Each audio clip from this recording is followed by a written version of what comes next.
TV7 Israel News is made possible thanks to your generous donations.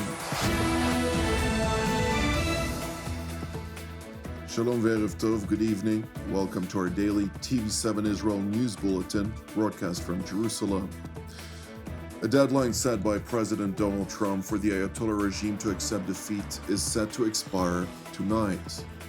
The Islamic Revolutionary Guards Corps defiantly claims it will persist in its blatant belligerence against civilian targets across the region. And the IDF urges the residents of Israel to adhere to the Home Front Command's instructions. U.S. President Donald Trump has set a deadline for the Ayatollah regime in Iran to accept his terms for surrender by 8 p.m. Eastern Time tonight, equivalent to 2 a.m. Central European Time, 3 a.m. Jerusalem or Helsinki Time, and 10 a.m. Sydney Time. The deadline for the Ayatollah regime in Tehran came after negotiations, which are mediated by Pakistan and Egypt, have failed to yield immediate results. We are dealing with them. Essentially, they have till 8 o'clock tomorrow night, Eastern Time. But we are dealing with them. I think it's going well. Mr. Witkoff is here, and JD's involved in the dealing.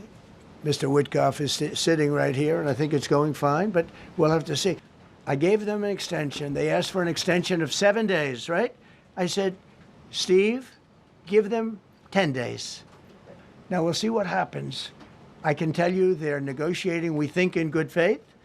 We're going to find out. We're getting the help of some incredible countries that want this to be ended because it affects them also. A lot of people are affected by this.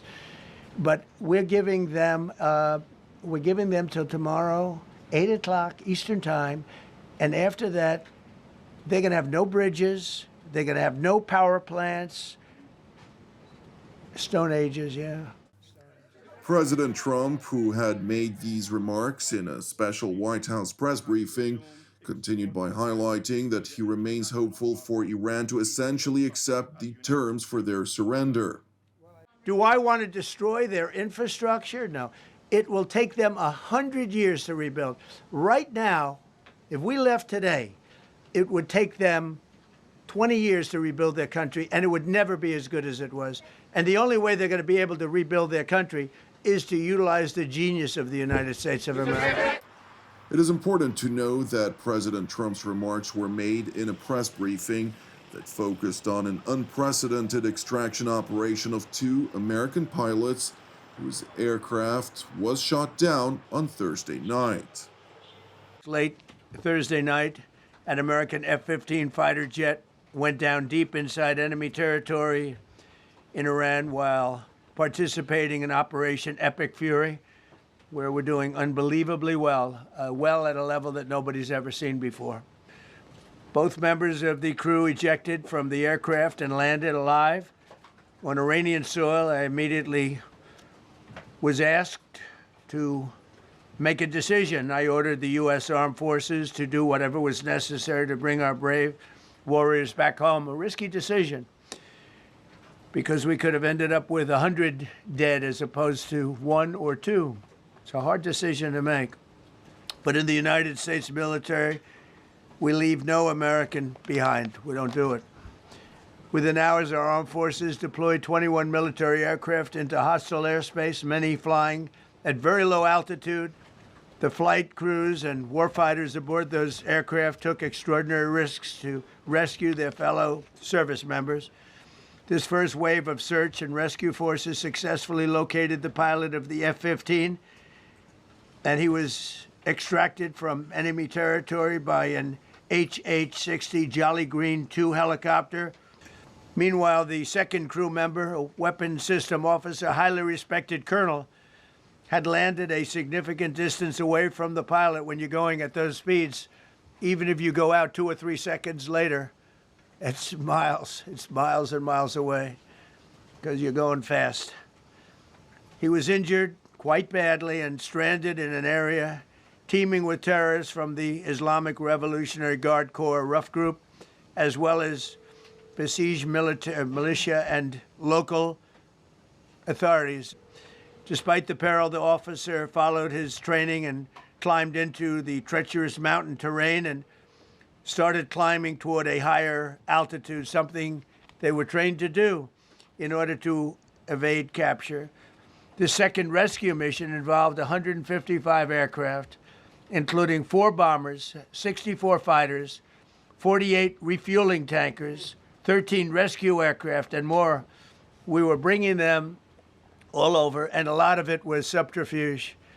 We wanted to have them think he was in a different location because they had a vast military force out there. Thousands of people were looking.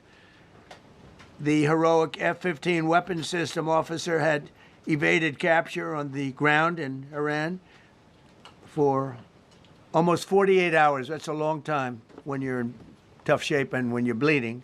It's a long time. When you go into these areas, you don't come out like we came out.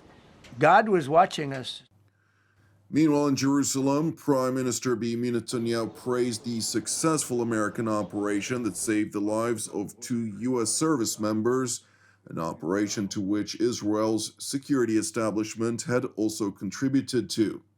The Israeli Prime Minister continued by also extending his condolences to the families of 4 Israeli civilians who were murdered by a direct hit of an IRGC ballistic missile, as the Islamic Revolutionary Guards Corps continues to launch indiscriminate attacks against densely populated civilian neighborhoods in Israel and civilian infrastructure across the region.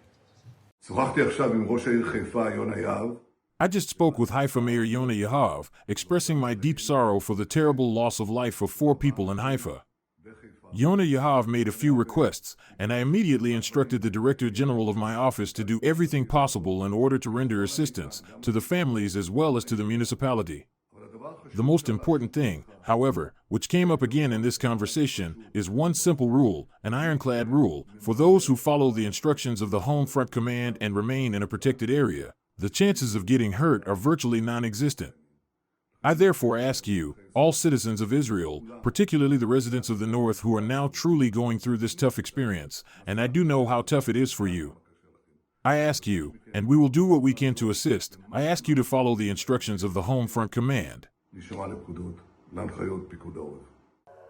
IDF spokesman Brigadier General Efi Defrin addressed the deadly incident in Haifa City, stressing that while Israel's aerial defense array is excellent, it does not provide for hermetic defense. Home Front Command forces, together with rescue organizations, have been operating at crash sites all over the country. The forces worked to rescue the missing in a building that was severely damaged in the city of Haifa. The initial investigation we conducted revealed that advance instructions were given regarding entry into the protected area, an alarm was activated and interception attempts were made. Unfortunately, these attempts were unsuccessful. Our air defense is very strong, but it is not hermetic. We are continuing to investigate the incident in order to learn and continue to strengthen the defense of you, the citizens. General Defrin continued by highlighting the IDF's ongoing operations against the Ayatollah regime in Iran over the weekend. The Air Force, under the guidance of the Intelligence Directorate, carried out 2 significant assassinations in the heart of Tehran. We eliminated Majid Kademi, the chairman of the Argaman organization, the intelligence organization of the Revolutionary Guards. He is essentially the head of the Iranian military intelligence. This is an organization that is responsible for the intelligence picture, for carrying out terrorist acts, and for suppressing the Iranian people. Kademi is the second head of the intelligence organization that we have eliminated. We also eliminated his predecessor during Operation Rising Lion. In addition, we eliminated Ather Bakari, commander of Unit 840, the Quds Forces Special Operations Unit. In recent years, Bakari has promoted attacks against Israel from Syria and Lebanon and directed attempts to smuggle Iranian weapons into Israeli territory. Kademi and Bakari attempted to promote attacks on Israeli and American targets all over the world. In both Iran and Lebanon, anyone who threatens Israel's security will be struck.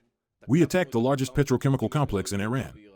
The site that was attacked was a significant hub where vital components for the missile industry were produced. In addition, the Air Force attacked 3 airports in Tehran overnight. In the strikes, we destroyed dozens of fighter jets and helicopters that were used by the regime. We also attacked aircraft manufacturing sites, defense systems, and missile depots. In parallel to ongoing operations against the Ayatollah regime in Iran, the IDF also continues to degrade Tehran's Lebanese proxy Hezbollah. It is important to know that while the IDF and U.S. Central Command are on standby to fulfill President Trump's orders in close cooperation and consultation with leadership in Jerusalem, in the event that the Ayatollah regime decides to ignore the American deadline, nevertheless, the Islamic Revolutionary Guards Corps announced its intention to persist in its blatant belligerence against civilian targets across the region.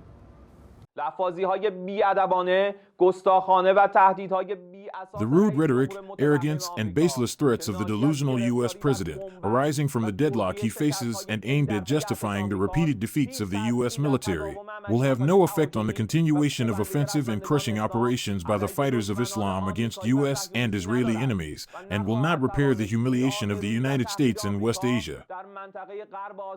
With the help of Almighty God, every action you take will add another defeat to your previous defeats.